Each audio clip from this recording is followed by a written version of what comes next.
One of the best and super sulit budget white sand resort sa Glan na aking napuntahan. Marami na ding nagsasabi at isa sa mga recommendation na super mura lang daw dito, lalo na ang entrance fee nila. Kaya tara, puntahan at silipin natin ang Rospea Cove Resort ng Glan, Sarangani Province. Naglalakbay sa kalsada, ramdamang hangin, ramdaman ni Netsimit po TV, hindi tumitigil, walang atrasan, walang dalong Mindanao, ang tawag, tinahabol ng horizon na maapit sa kalsada, mga tulay ba, may puno ng sorpresa, nagatanawin ng ganda, hindi matitinag-drawing siya sa kalangitan, hapilutin ang ganda mo at astig ng kung paano sumasabok sa mata.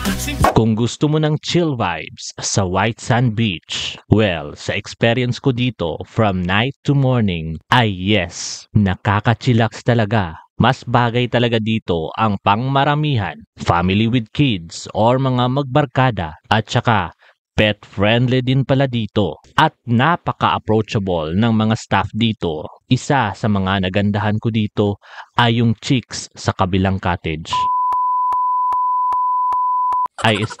Yung paggising ko pala ay makikita mo ang napakagandang Mayon Volcano. Mayon Volcano ba ito? Basta iyan na ang isa sa mga nagsilbing atraksyon para sa akin. Mayroon din sila yung sasakay ka sa bangka at ipapasyal ka sa mga magagandang lugar at magagandang tanawin dito sa Glan, Sarangani Province. Ang mura lang ng bayad. Mas mura pa sa binayad mo sa short time happy night sa Pioneer Avenue ng Jensen. Yung isa din sa napansin ko dito ay yung nagpalipad na ako ng drone na habang kinukunan ang magagandang tanawin ay may napansin ako. Ano yun? Isa palang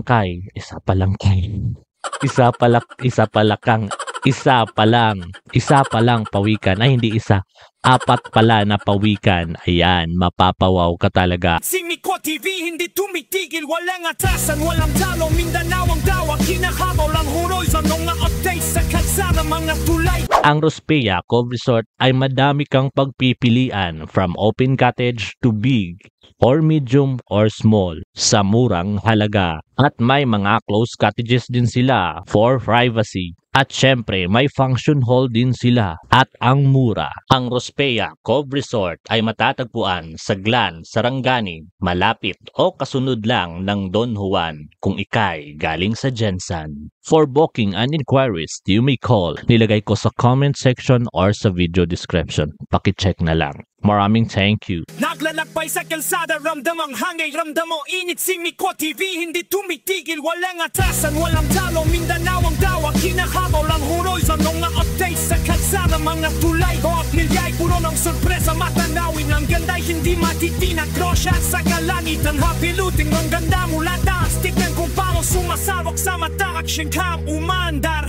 sa bawat lakbay, mula bundok hanggang dagat, hinahanap ang ginto, bawat liko at kanto, bagong kwento ang sumulpot, sumama sa biyahe, hayaan mong matuluman ang kwento at ang tatana. Sumama ka kay Newquad TV, mag-explore tayo, Mindanao Paraiso, dito tayo maglalagi, mga tulay, kalsada, bundok, makikinabang natin, mula umaga hanggang hapon, ang say walang hanggan, mula kalsada hanggang langit, sumama na sa biyahe.